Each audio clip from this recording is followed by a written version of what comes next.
জান মহাভক্তি ইটো সৰ্বনকৃতনা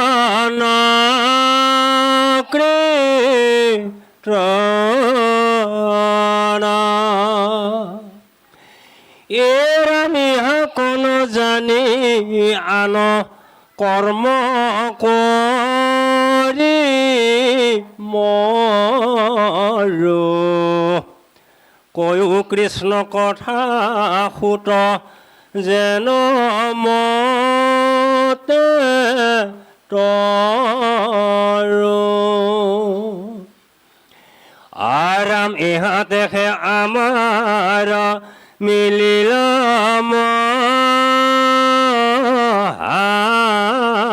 ভাগ তুমি হেন মহন্তক পাইলো ভাগ লাগ আরাম যত স্বর্গ সুখ যিটো মুখ্য সুখ মূলাও ভকতৰ সংগৰ অল্পকোনো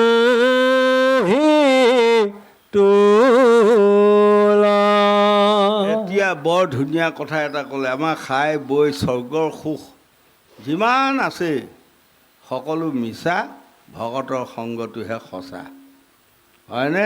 সেইকাৰণে দেৱৰ্ষি নাৰদক প্ৰভু ভগৱন্তে কৈছিলে, এদিন তুমি ৰাতিপুৱা শুই উঠি এজন ভকত দৰ্শন হ'বা, তেতিয়া তুমি দিনটো তোমাৰ মনটো কেনে লাগে। আৰু এদিন তুমি ৰাতিপুৱা শুই উঠি অসৎ মানুহ এটাৰ সংগ ল'বা, সেইদিনা মনটো কেনে লাগে। এদিন ৰাতিপুৱা শুই উঠি আপুনি কাৰোবাক দুপইচা দান কৰি যাওক, সেইদিনা দিনটো কেনে লাগে। আৰু এদিন ৰাতিপুৱা উঠি আপুনি পাইপৰে পইচা এটা কাৰোবাৰ পৰা পাবলগীয়া আছিল, সি দিব নোৱাৰে বেচেৰা দুখীয়া মানুহ, আপুনি জোৰ জবৰকৈ নিদিলে নহ'ব, কিবা এটা তাগাদা কৰি লৈ পেলাই গুচি গ'লে, সেইদিনা মনটো কেনেকুৱা লাগে আপোনালোকে নিজে নিজে চাব। আমাক কৈছে, হয়নে?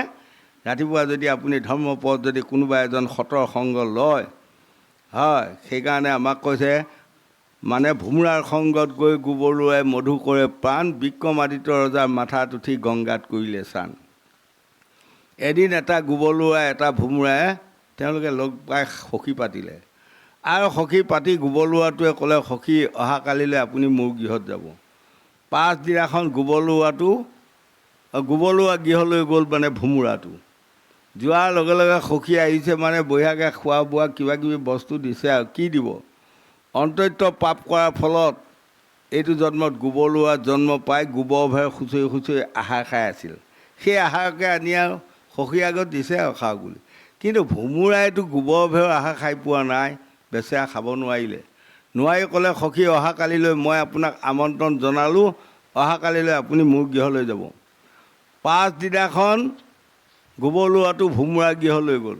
যোৱাৰ লগে লগে ভোমোৰাটোৱে সখীয়েকক লগত লৈ এই বিক্ৰমাদিত্য ৰজাৰ ফুলৰ বাগানত সোমালেগৈ। এই ৰজা পৰীক্ষিতৰ পুত্ৰৰ নাম হ'ল জন্মেজয়, তেওঁৰ পুত্ৰৰ নাম হ'ল শতানিক, তেওঁৰ পুত্ৰৰ নাম হ'ল বিক্ৰমাদিত্য ৰজা, গুণী জ্ঞানী সাধু মহন্ত ৰজা। তেওঁ ফুলৰ বাগানত যেতিয়া গৈ গৈ ইটো ফুলত সিটো ফুলত সিটো ফুলত পৰি ভোমোৰাটোৱে ফুলৰ ৰস খোৱাত ঘূৰি আছে, আৰু গোবৰুৱা সখীয়েকে পাছে পাছে ঘূৰি আছে বেচেৰা। যাওঁতে যাওঁতে যাওঁতে যাওঁতে পাছত ভাবিলে, ৰ'বা দেই, মইতো এনেই ঘূৰি আছোঁ নহয়, সখীয়ে যে ফুলবোৰত মুখ দি বাৰু কি পায়, ময়ো এটা ফুলত মুখ দি চাওঁ ৰ'বা। গৈ সূৰ্যকান্তি ফুল এটাত মুখ দিলে। মুখ দিয়াৰ লগে লগে তেওঁতো একদম বঢ়িয়া ৰস পালে। জীৱনত সাত পুৰুষত নাই গাই কৰিয়ালৈ ডুবিবা যায়, শাস্ত্ৰই কৈছে। সাত পুৰুষত যাৰ ঘৰত গৰু নাই, গাখীৰ খীৰাই পোৱা নাই, তাৰ ঘৰত যদি এদিন এজনী গায়ে যদি এপোৱা গাখীৰো দেই, সেই ঢেৰ গাখীৰ বুলি উবুৰি খাই লাগিব নহয়, নহয়নে? এই গোবৰুৱাটোৱে যেতিয়া মুখখন দবাই দিলে, বেলিও বহিল, ফুলটো জাপ গ'ল, বেচেৰা তাতে সোমাই ৰ'ল। পাছদিনা ৰাতিপুৱা হোৱাৰ লগে লগে মানে বিক্ৰমাদিত্য ৰজাৰ মালি আহি ফুল ছিগি লৈ যাওঁতে সেই ফুলটোকো ছিগি লৈ গৈ ৰজাক দিলেগৈ। আৰু ৰজাই ঈশ্বৰৰ সেৱা গুৰু মন্ত্ৰ জপ কৰি লাহেকৈ ফুলটো মাথাত ল'লে। লোৱাৰ লগে লগে তেওঁ এজন গুণী জ্ঞানী সৎ ৰজাৰ মাথাত উঠাৰ লগে লগে গোবৰ লোৱাৰ সকলো পাপ আজি নাশ হৈ গ'ল।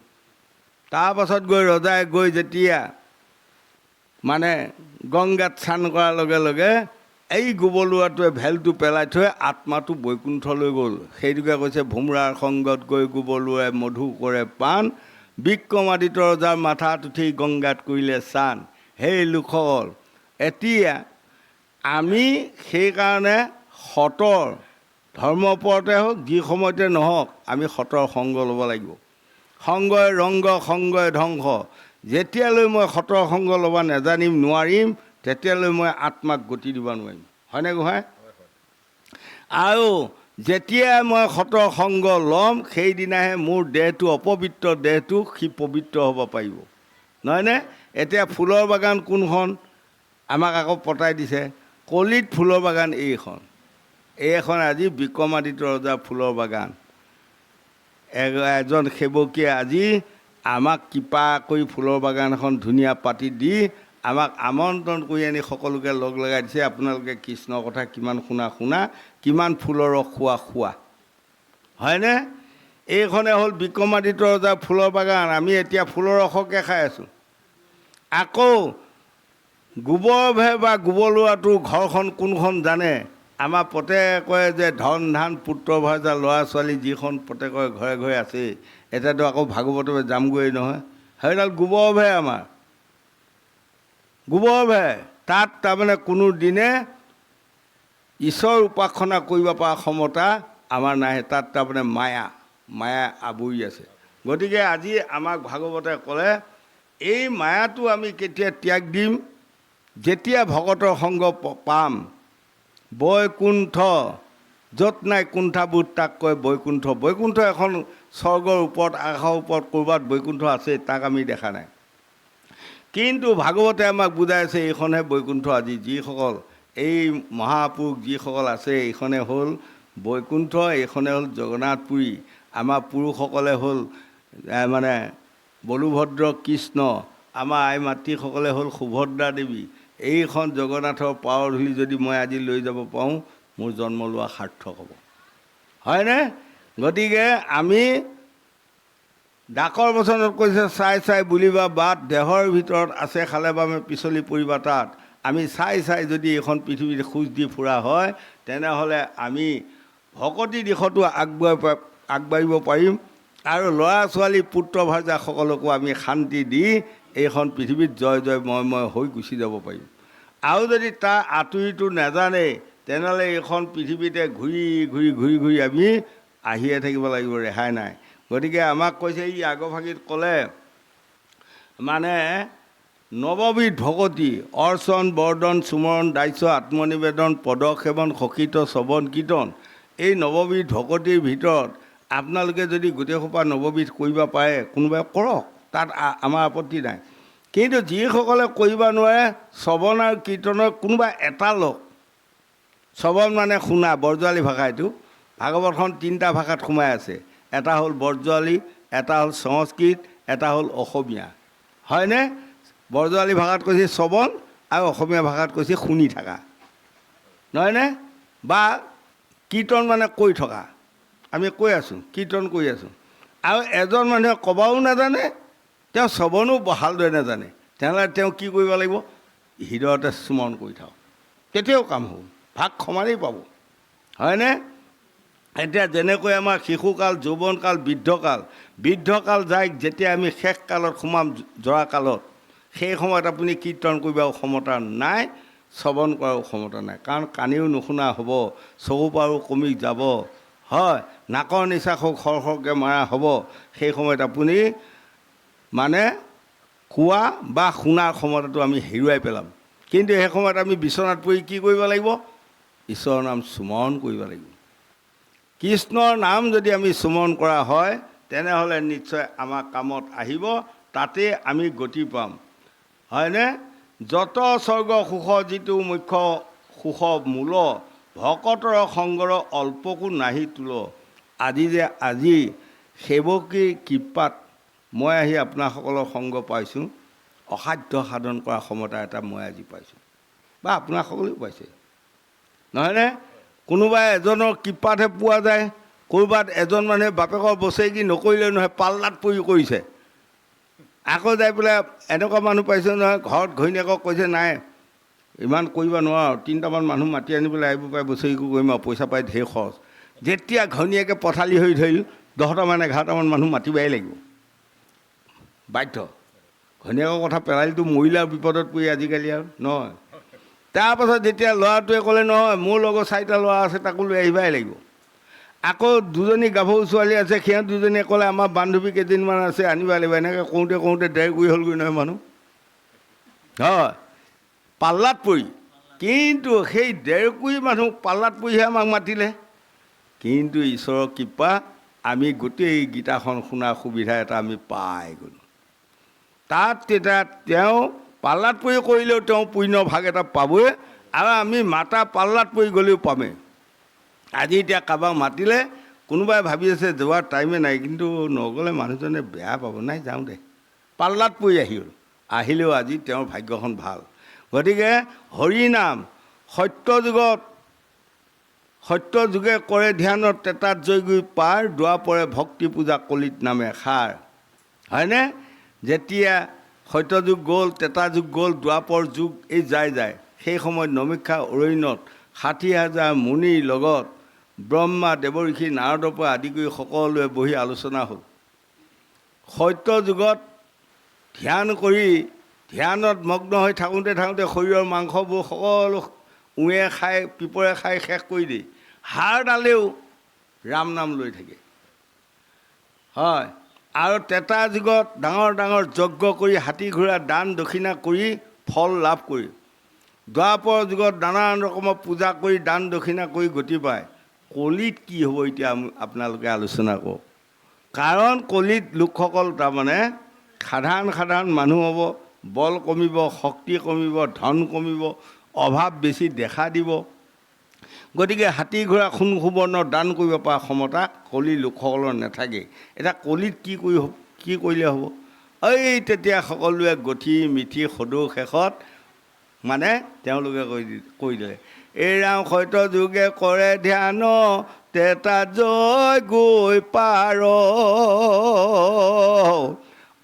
দুৱাপৰে ভক্তি পূজা কলিত নামে সাৰ। 4 বেদ 14 শাস্ত্ৰ 18 পুৰাণে,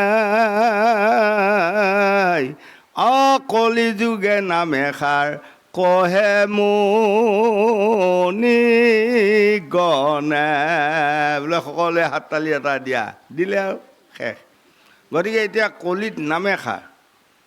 কিন্তু সেইটোৱে আকৌ আপোনাৰ মন কৰিব, মহাপুৰুষ গুৰুজনা শংকৰদেৱে, মই অকণমান আগুৱাই গ'লোঁ, কীৰ্তনত লিখিছে দেখিছে, এটা পাতত লিখিলে, এক নামে যত পাপ সংসাৰিতে পাৰে, ততে ক পাতকী পাপ কৰিতে নপাৰে। বা এবাৰ যদি কোনোবাই ৰাম বুলি কয় তেনেহ'লে আৰু কৰিবলগীয়া পাপ পৃথিৱীত নাই আৰু, চব শেষ নহয়। আকৌ কেইপাতমান লুটিয়াই চাবচোন, তাত আপোনালোকে পাব কলি নৰ পাতকী হ'ব বুলি মহাপুৰুষ গুৰুজনাই নিজে হাতে লিখি থৈ গৈছে। এবাৰ নাম ল'লে যদি চব পাপ নাশে হয়, আৰু কলি নৰসোপা কেনেকৈ পাতকী হ'ব, নহয়নে? এইটোৱে আমি এতিয়া চিন্তা কৰিব লাগিব। কিন্তু নাম লোৱাৰ নিচিনা আমি ল'ব জানিব লাগিব। আমাৰ হিন্দুৰ ভিতৰত কৃষ্ণ নোবোলা মানুহ ক'ৰবাত আছে নেকি? চবেই কৃষ্ণ কৃষ্ণ বুলি চিঞৰি থাকে। মুছলিমৰ ভিতৰত আল্লাহ নোবোলা মানুহ কোনোবা আছে নেকি? সকলোৱে আল্লাহ আল্লাহ বুলি চিঞৰিয়ে ফুৰে। কিন্তু সকলোৱে গতি পাইছে নেকি? নাপায়, নহয়নে? এতিয়া মন কৰিব, 1 নম্বৰতে আমি বাক্য 9খন দৰ্জা চম্ভালিব শিকিব লাগিব। প্ৰথম পঞ্চতি বিংশতি তত্ত্ব কোনজনৰ নজানো আমি সীমা, নৱদাৰে ঘূৰি জীৱ আছে ফুৰি বুজিবা তাৰ মহিমা। আমাৰ প্ৰত্যেকে এই ঘৰটো বা এইখন গৃহৰ 9খনকৈ দৰ্জা। প্ৰথম দৰ্জাখনৰ নামে হ'ল মুখখন, এটা খোৱা এটা কোৱা। আমি এইকেইটা যদি মুখখন যদি পৰিপাতি কৰিব নোৱাৰোঁ, তেনেহ'লে নাম ল'লেও আমাৰ সেই নামে কাম নকৰিব।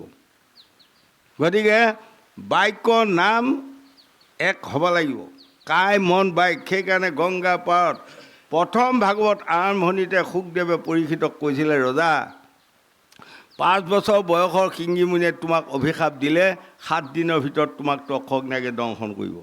তুমি আকৌ ভাবি নল'বা সৰু ল'ৰাই দিয়া খাপ লাগিবও পাৰে নালাগিবও পাৰে, তেনে ভাব নল'বা। 7 দিনৰ ভিতৰত তক্ষকে দংশিব, ব্যৰ্থ নহয় মোৰ নিৰ্বচন নিশ্চয়ে ফলিব। 7 দিনৰ ভিতৰত অৱশ্যে তোমাক তক্ষকনাগে দংশন কৰিব, ৰেহাই নাই। গতিকে তুমি এতিয়া একখন হৈ ভাগৱত শুনা। লগে লগে পৰীক্ষিত ৰজাই শুকদেৱৰ 2খন চৰণতে ধৰি কৈছিল, গুৰুদেৱ এখন মানে কি কয় মোক বুজাই দিয়ক। এই তেতিয়া শুকদেৱে বুজাই দিছিলে, এখন মানে কি জানা, কাই মন বাইক এক কৰা। কাই মানে হ'ল নিজৰ দেহটো, মন মানে হ'ল ইন্দ্ৰিয় বৰ্গ ৰিপু ধাতু গুৰিয়ালটোৰ নাম মন, বাইক মানে হ'ল জীৱাসন। এই 3টা বস্তু এক কৰি লোৱা। তাৰপাছত অহংকাৰ, অভিমান, অসূয়া, বাহাদুৰি, গৌৰৱ, জেদ, হিংসা, নিন্দা, ঘৃণা, সমালোচনা যিবোৰ হৃদয়ত আছে চববোৰ পাহৰি পেলোৱা। পাহৰি পেলাই একান্ত চিতে মোৰ ভাগৱত শুনি যোৱা। মই মোৰ গৰ্ভত 18,000 ভাগৱতৰ শ্লোক, 18 বছৰ ব্যাসৰ গৰ্ভত মই থাকি গৰ্ভতে শিকি পঢ়ি অহা 18,000 ভাগৱতৰ শ্লোক আছে। এই 18,000 ভাগৱতৰ শ্লোক তোমাৰ আগত কৈ যাম, আৰু তোমাৰ যদি কিবা সন্দেহ আহে তুমি মোক প্ৰশ্ন কৰিবা, মই তাৰ যথাযথ উত্তৰটো দি যাম। হয়নে? এইটো হ'ল এখন। গতিকে আমাৰ হিংসা, খিয়াল, নিন্দা, ঘৃণা এইবোৰ বেয়া বস্তু যদি হৃদয়ত থাকেই, মহাপুৰুষ গুৰুজনাই কৈ যে 100 বাৰ ৰাম নাম ল'লেও কামত নাহিব। কীৰ্তনত লিখিছে কৃষ্ণ। হয়, খাই খাত যাৰ ইচ্ছা সুখ পাইবে, নালাগে দূৰক যাইবে, আছে হৰি সবাৰো সিহঁত। বঢ়িয়া।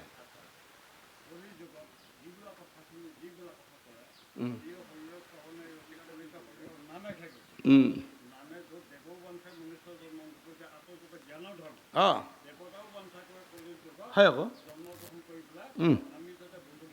হয় বঢ়িয়া, হয় হয়।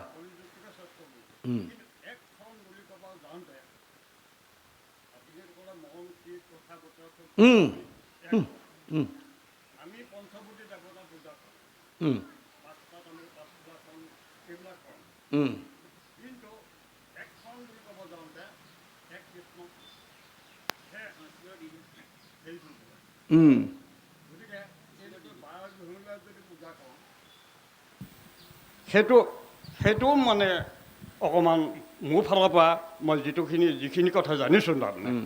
আৰু পঢ়িব লাগে আমাৰ দিশটো আছে উত্তৰায়ণ দিশত, উত্তৰায়ণ দিশত পঢ়িছোঁ আমি দক্ষিণায়ন দিশত। দক্ষিণায়ন দিশটো হ'ল এইটো নৰকুণ্ড, আৰু উত্তৰায়ণ একেবাৰে উত্তৰো নহয়। গতিকে পূব আৰু উত্তৰৰ মাজৰ যিখিনিত যেনেকৈ উদ্ধৱে হয় কৃষ্ণ যেতিয়া বৈকুণ্ঠৰ পৰা হৈ তেতিয়া লুকাই পেলাই মানে চাই আছিল তাৰমানে। তেতিয়া কৃষ্ণই তোক কৈছিল, জানিলোঁ উদ্ধৱ তোমাৰ চিত পৰিব তোমাৰ মনোবাঞ্ছিত আছিলা বস্তু পূৰ্বতে। বাহ, মই বুজি পালোঁ গোসাঁই কোৱাটো। গংগা পাৰত শুকদেৱে পৰীক্ষিতক কৈছে, পৰীক্ষিত ৰজাই কৈছে, আপুনি যে একাদশী বুলি কৈ আছে, একাদশী ব্ৰতটো কেনেকৈ পালন কৰিলে মানুহে স্বৰ্গত যাব পাৰে, এইকণ কথা কওক। তেতিয়া শুকদেৱে আটাইখন কৈছে, কৈ আকৌ সদৌ শেষত ক'লেগৈ, যিজন 21,600 বাৰ প্ৰাণবায়ু অপানবায়ু আমাৰ অহা যোৱা হৈ আছে, এই 21,600 বাৰৰ লগত যিজন মানুহ বা যিগৰাকী মানুহ ঈশ্বৰৰ নাম অহা যোৱা হৈ আছে, তেওঁৰ কাৰণে একাদশী এডাল পালি থাকিবলগীয়া নাই, এনেই গতি পাব। হয়, ৰ'ব শুনি যাওক। আৰু এটা যে আপুনি কৈ গ'লে দক্ষিণায়ন উত্তৰায়ণ, অৰ্থাৎ শাওণ ভাদ আহিন কাতি আঘোণ পুহ এই 6 মাহ হ'ল দক্ষিণায়ন, হয়নে? মাঘ ফাগুন চ'ত বহাগ জেঠ আষাৰ এই 6 মাহ হ'ল উত্তৰায়ণ। উত্তৰায়ণত মানুহ মৃত্যু হ'লে গতি পায়, অৰ্থাৎ ব্ৰহ্মলোক পায় বা বিষ্ণুলোক পায় ইত্যাদি। আৰু দক্ষিণায়নত মৃত্যু হ'লে যমপুৰত যায়, যমৰ যাতনাত পায়। হয়, এইকণ কথা কৈ যাওঁতে যেতিয়া আকৌ পৰীক্ষিত ৰজাই শুকদেৱক প্ৰশ্ন কৰিলে, গতিকে তেনেহ'লে দক্ষিণায়তন মৰা মানুহসকলে কোনোদিনে গতি নাপাব নেকি? তেতিয়া আকৌ শুকদেৱে গংগা পাৰত কি কৈছে জানে? উত্তৰায়ণ দক্ষিণায়ন প্ৰশ্ন নাই, দক্ষিণায়নতে মৃত্যু হওক। যিজন মানুহৰ এই পঞ্চপ্ৰাণৰ লগত যদি ঈশ্বৰৰ নাম আহি আছিল মৰা সময়টো, তেওঁ দক্ষিণায়নত মৰিলেও গতি পাবই। কথাটো বুজিলে? 1 2 গ'ল। 3 নম্বৰত আপুনি পঞ্চভূতি দেহাটোত যে কথা কৈছে, শীত অপ তেজ মূৰ বম, পঞ্চভূতি দেহা। পঞ্চভূতি দেহাক আমি কি ধৰণে পালন কৰিব লাগে? আমি দেহটো ভালে ৰাখিব লাগিব নহয়। সেই দেহটো আপুনি ভালে ৰখাটো যত্ন কৰিব লাগিব। যেনেকৈ এজন মানুহ কোনোদিনে চাবোন দি গা নুধুলেওতো মানুহ এজন মানুহ হৈ থাকিব, কিন্তু এজনে আকৌ ডেইলি চাবোনেৰে গা ধুই থাকিব লাগিব। কাৰণটো কি? কাৰণটো আমাৰ ছালখন বা দেহটো বা কিবা এটা যদি অপকাৰ আহে বেয়া হ'ব, গতিকে তাক পৰিষ্কাৰ কৰা হেতু আমাক চাবোনটোও প্ৰয়োজন হয়, নহয় বাৰু? এজন ঋষিমুনিয়ে 10,000 বছৰ তপস্যা কৰি আছে, কোনোদিনে তেলবন লোৱা নাই।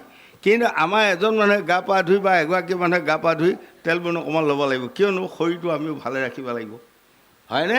গতিকে গা নোধোৱাকৈ ঈশ্বৰ সেৱা জপ কৰি ধ্যান কৰিলেও ঈশ্বৰক লাভ কৰি আছে, আৰু 10 বাৰ গা ধুই কৰিলেও ঈশ্বৰক লাভ কৰি আছে। কিন্তু কায়মন বাক্যটো এক থাকিব লাগিব। পঞ্চটা প্ৰাণ, যেনে প্ৰাণবায়ু অপানবায়ু, প্ৰাণবায়ু গৈ আছে, অপানবায়ু আহি আছে, এই দুটা, হয়নে? এটা নাম সমান বায়ু, আমি যি আহাৰ খাম আটাইকণ সানি পটকি সি সমান কৰি দি আছে, হয়। উদ্যান বায়ু, আমাৰ ভিতৰতে এনেকুৱা এটা মেচিন আছে, আমি খোৱা আহাৰখিনি খচি গুলি এপিনে ৰস এপিনে সিঠা উলিয়াই গৈ আছে। জ্ঞান বায়ু, জ্ঞান বায়ুটোৱে আমাৰ তেজে কি পাম, শিৰে কি পাম, হাড়ে কি পাম, মগজে কি পাম, হয়নে? তেওঁ ভগাই দি আছে, হয়। গতিকে মোৰ দেহটো তেওঁলোকে ভগাই দি থকা বায়ুকেইটাক মই পূজা কৰা বা কিবা এটা কৰা, আপুনি যে কৈছে একো নহয়, সেইটো কৰিব লাগিব আমাৰ দেহটো ৰক্ষণাবেক্ষণাৰ কাৰণে, হয়। সেইটো যে আপুনি কিবা এটা ভবাৰ লগে লগে ভগৱন্তে আপোনাক দুখ পাব, বেয়া পাব, তেনে নহয়। মাত্ৰ আমি 1 নম্বৰতে ধৈৰ্য ধৰিব লাগিব, কায়মন বাক্য এই 3টা এক কৰিব লাগিব। কাৰণ মনটো যদি আপুনি ঈশ্বৰৰ নাম লোৱাৰ সময়ত যদি মনটো অলৈ তলৈ যায়, আপোনাৰ কামত আহিবনে? নাহিব গোসাঁই, নহয়। এজন মানুহ বয়সস্থ মানুহ, আপোনালোকৰ নিচিনা মানুহ, মানে ৰাতিপুৱা গা পা ধুই উঠি মণিকোটত সোমাব ওলাইছে, সেই সময়তে গ'ল মানে ছাগলী বেপাৰী এটা, সিহঁতৰ ঘৰত ছাগলী এটা বেছি। তাৰপিছত যায়, যেতিয়া বুঢ়াটোৱে ক'লে 600 টকা দেও যদি দে, নিজৰ যদি নেবেচিম আৰু, হ'ল আৰু 600 টকাত সিও আৰু নোৱাৰিলে আৰু গ'লগৈ। যোৱাৰ লগে লগে মণিকোটত সোমোৱা আগমুহূৰ্তত বোৱাৰীজনী কৈছে, আইও মন কৰিবি, ছাগলী বেপাৰী সোপা এসোপা দাম মাৰি থৈ যায়, আকৌ আহি ঘূৰি ঘূৰি থাকে, 600 টকা কিন্তু কমত নিদিবি বুলি যাই বোলে যেতিয়া ঈশ্বৰৰ নাম ল'লে, সেই সময়তনো বেপাৰী আহি গ'ল নহয়। আহি পেলাই যেতিয়া আপোনাৰ বোৱাৰীজনীয়ে কৈছে, আইও তইতো মোৰ নিজৰ বোৱাৰীৰ নিচিনা বোৱাৰী, দে মোক চা অলপমান কমাই ল, আৰু 100 টকা কমাই ল বা 150 টকা কমাই ল। এনেকৈ যাওঁতে যাওঁতে এতিয়া বুঢ়াই শুনি আছে, এতিয়া নাম প্ৰসংগও হোৱা নাই, মণিকোটৰ পৰা ওলাই আহিব পৰা নাই। বুঢ়াটোৱে এখন কাণে শুনি আছে, হা বোৱাৰীজনীক মানে কথাৰে প্ৰতি হেলকা কৰি লৈ আহিলে আৰু দিব এতিয়া আৰু ধৰি। তেতিয়া অইন উপায় নাই আৰু মানে তালযোৱাকে টানকৈ বজাই দি কৈছে, সেই ল'ব কোষ দুটি ভাই 600 টকা কম নাই, ল'ব কোষ দুটি ভাই 600 টকা কম নাই। যেতিয়া এইটো গালে তেতিয়া বোৱাৰীজনীয়ে ভাবিছে, আগৰ দিনাচোন গোবিন্দ গোবিন্দ গোবিন্দ গোবিন্দ গোবিন্দ ৰাম মুৰাৰী অনন্ত কোটি ব্ৰহ্মাণ্ড হৰি অধিকাৰী এয়া গায়, আজি আকৌ দেউতাই কি গাইছে, ল'ব কোষত দুটি ভাই বোলে 600 টকা কম নাই। 600 টকা কমত ছাগলীটো দিবাই দিয়া নাই। তেতিয়া বোৱাৰীয়ে একে কৈছে, নহ'ব 600 টকা কমত নহ'ব আৰু, হয়নে? এতিয়া মনটো যেতিয়া এইপিনে গ'ল, তেওঁ তাল বজাই যে নাম গাই আছিল, সেয়া নাম ঈশ্বৰে লৈছেনে? তেওঁ গোসাঁইক কৈছোঁ মই, লৈছেনে বাৰু? নাই লোৱা। তেওঁ মনটো মণিকোটত থিয়তা কৰিব নোৱাৰিলে, অলৈ তলৈ গ'ল, হয়নে? সেইকাৰণে কায় মন বাক্য 3টা বস্তু এক হ'ব লাগিব, হয়। এতিয়া মন কৰিব, এজন মানুহ আপোনালোকৰ গাঁৱত চব পেনে খুব ভাল মানুহজন দেই, কিন্তু মানুহজন অহংকাৰী, তেনেহ'লে কামত আহিবনে? তেখেত 4 বেদ 14 শাস্ত্ৰ 18 পুৰাণ যেনিবা সদায় শুনেই, তেওঁ যেতিয়া অহংকাৰী কামত আহিব। যেনেকৈ আপোনালোকৰ গাঁৱত এজন মানুহ বৰ ফিতাহীমা মানুহ আছে, বৰ ধুনীয়া চাইকেল এখন কিনি আনিছে, আৰু অনাৰ লগে লগে 10-12জন মানুহে মানে বেৰি ধৰি কৈছে, এই আপুনিচোন বৰ ধুনীয়া চাইকেল আনিলে। তেতিয়া সি কি কৰিছে জানে? অমুকাই বেয়া বস্তু কিনা মানুহ নহয় হা হা সেয়া ফিতাহী মাৰা মানুহ হয় এই তেতিয়া আকৌ এই গোটেইকেইজনে লগ লাগি ক'লে হেৰি কৰা দে চলা দে আমি সকলোৱে লগ লাগি চাওঁ ইমান দামী চাইকেল আকৌ নহয় বাৰু তেতিয়া আকৌ সি কি কৈছে জানে আজি চলাই দেখুৱাব নোৱাৰিম ভল্টিপটো নাই চলাই দেখুৱাব নোৱাৰিব ভল্টিপ চাইকেলখনৰ লগত নাহিলে এতিয়া মন কৰক 4,000 টকা চাইকেলখন 4 অনা ভল্টিপটো নোহোৱাৰ কাৰণে আজি পৰি আছে তদু আপোনালোকৰ গাঁৱত এজন মানুহ বৰ ধুনীয়া চব মানে গুণী জ্ঞানী শিক্ষিত পণ্ডিত আছিল সঁচা মানুহজন অহংকাৰী তেনেহ'লে জানিব সেইটো লিক আছে তেওঁ লিক আছে তেওঁ ঈশ্বৰৰ নাম ল'লেও কামত নাহিব হয়নে বাৰু ঠিক তেনেকৈ গোসাঁই আমাৰ মানে এই বেয়া বস্তুখিনি আমি ত্যাগ দিব লাগে প্ৰভু গুৰুজনা আপোনাৰ এটা প্ৰশ্ন অহাৰ লগে লগে আপোনাক মানে কাণ চোৱাইছিলোঁ বঢ়িয়া বঢ়িয়া কাণ চোৱাইছিলোঁ আপোনাক আসন দিছিলোঁ আমি পশ্চিম ফালে মুখ কৰি আৰু পাঠখন আপোনাক পঢ়াবৰ কাৰণে ইচ্ছা কৰিছিলোঁ আৰু ৰাইজখনে আমি পূবলৈ মুখ কৰিলোঁ হয় বঢ়িয়া পিছত আমাৰ সমাজে ক'লে যে আমি এইটো কেতিয়াও হ'বলৈ নিদিওঁ কথা হ'ল আমি উত্তৰায়ণ হ'ব লাগিব পাঠখন আৰু পাঠকে বা ঘোষকসকলে দক্ষিণলৈ মুখ কৰিব লাগিব বা দক্ষিণৰ ফালে বহিব দিম উত্তৰলৈ মুখ কৰিব লাগিব দুয়োজনে এতিয়া মোৰ প্ৰশ্নটো এইটোৱে যে আমি প্ৰথম যিটো আইটেম এটা লৈছিলোঁ সেইটো শুদ্ধ নে অশুদ্ধ বা কিবা আমি কি মহাভুল কৰিলোঁ আমাক বুজাই দিব লাগে আমাৰ গোসাঁই কোৱাটো এইটো আমি বুজাব পৰা ক্ষমতা আমাৰ নাই ক'ব পৰা ক্ষমতা এটা আছে কিয় জানে ভোৰবান্ধাত এখন ভাগৱত গালোঁ তেওঁলোকৰ মঞ্চটোৰ পৰা এতিয়া এনেধৰণৰ হয় পশ্চিমমুখীয়াকৈ যদি ভাগৱত নিদেই মানে খাপ খুৱাব নোৱাৰে তেতিয়া তেওঁলোকে পশ্চিমমুখীয়াকৈ ভাগৱত দি ভাগৱত গাই আহিছোঁ জামগুৰি আপোনাসকলে জানে জামগুৰিত ভাগৱত গাব যাওঁ সেইডোখৰত কিন্তু এনেকুৱা তেওঁলোকৰ হ'ল দক্ষিণমুখীয়াকৈ ভাগৱত থাকিব লাগিব সেইবিলাক নামঘৰত দক্ষিণমুখীয়া গাঁও ক'ৰবাত যাওঁ উত্তৰমুখীয়াকৈ ভাগৱত গাব লাগিব ভাগৱত আমি গাওঁ গতিকে মই ক'তো ৰাইজৰ ওপৰত মাত মাতিব নাযাওঁ ভকতসকলে যি কয় তাতে মই মানি লওঁ হয় কাৰণ ভগৱন্তক কৃষ্ণই দেৱৰ্ষি নাৰদক কৈছে ভকতেহে জানা মূৰ হৃদয় মই ভকতৰ হিয়া নিশ্চয় ভকতে চালি যাই যিটো সিদ্ধান্ত দিব দেৱৰ্ষি নাৰদ মই তাতে আছোঁ কৃষ্ণই কৈছে নহয় বাৰু এতিয়া মৰিগাঁও শিৱ মন্দিৰত এখন ডাঙৰ ভাগৱত কোনোপিনে খাপ নাখায় তেওঁলোকে পূবমুখীয়াকৈ খাপ খোৱালে পূবমুখীয়াকৈ দিলে কাৰণ পূব পিনে ৰাস্তাটো আছে হয় তেনেকৈ জেগা বিশেষে তেজপুৰত সিদিনা গৈছোঁ তাত দেখিছোঁ দক্ষিণমুখীয়াকৈ দিছে কৈছে আমাৰ এইপিনে আকৌ ৰত্নাৱলী মন্দিৰত গ'লোঁ সিদিনা ক'লে নহয় পাঠেকজন থাকিব লাগিব উত্তৰমুখীয়াকৈ নামঘৰ সিপাৰে বাইখাজন থাকিব লাগিব বোলে দক্ষিণমুখীয়াকৈ এইপিনে ইপাৰে তেনেকৈ গাই আহিছোঁ ৰাইজে যি দিয়ে আৰু গতিকে এইটো হ'ল ভকতৰ কথা ভকতে চালি যাই যিটো সিদ্ধান্ত দিব তাক ভগৱন্তে তাক মানিব গতিকে এইটো আপোনাসকলে চিন্তা নকৰিব আজি এইমুখীয়াকৈ দিয়াটো ভগৱন্তৰ মানে বোলে তুষ্ট নহওঁ বুলি নকয় আপোনালোকৰ মাত্ৰ ভকতে এক হ'ব লাগে সদায় ভকতে চালি যাই সিদ্ধান্ত যিটো দিব তাত সদায় ভগৱন্তই কৈছে ভকতেহে জানা মূৰ হৃদয় মই ভকতৰ হিয়া নিশ্চয় মোৰ দো আচৰণ কৰিলে নিষ্ঠাৰ পায় ভকতৰ দো আচৰণ কৰিলে অধোগতি যায় ভকত ডাঙৰ ভগৱানে কৈছে নহয়নে এই ৰাম ভকতৰ হিয়া এৰি যায় বা কণ পাৰোঁ মই লগাই আছে পাৱে প্ৰেমৰ জৰি ভকতেহে মূৰ প্ৰাণ তান্ত বিনে নাহি আন অভকতক লওঁ